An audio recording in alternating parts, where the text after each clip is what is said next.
The dream job. But nobody wants it. A huge salary, bonuses for overtime, a free apartment, business travel, no experience necessary, no foreign languages required, a lifetime contract. But no applicant, because all that money and privilege was paid out in exchange for beheading, impaling, breaking bones, and doing everything else expected of a city executioner. In wages alone, the executioner of Vilnius earned an annual sum of 300 zlotys, 3 times what a mid-ranking official made. They'd get bonuses for torture and executions and receive grain for food and all sorts of gifts on the holidays.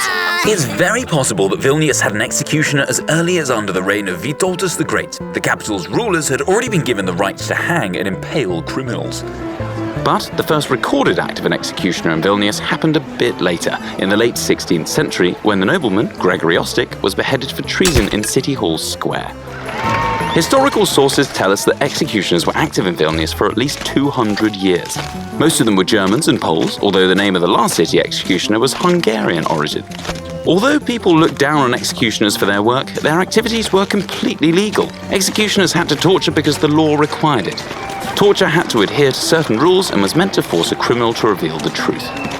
The executioner of Vilnius might have envied his European colleagues, like in Spain, for example. There, the market for torture and the death penalty was thriving. In Vilnius, however, the basic execution tools were, you might say, rather primitive. An axe and a sword. The sword was double-edged, about half a meter long, and its wooden handle was plated in copper. The executioner would adorn his tools with all sorts of texts, such as, "When I raise my sword, I wish the sinner eternal life."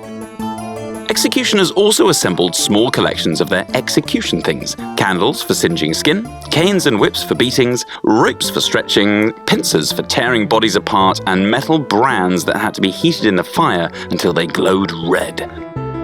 The executioner's clothing was also red and had to be sewn from cloth given by the city council free of charge. Sometimes executioners would receive unique assignments, such as burning 2 carts of heretical books in City Hall Square, or collecting up the bodies of dead dogs and carting them out of the city. Of course, the executioner's assistants usually sullied themselves with such carcasses, since the city paid them handsomely, 4 zlotys per trip, or about 400 euros today.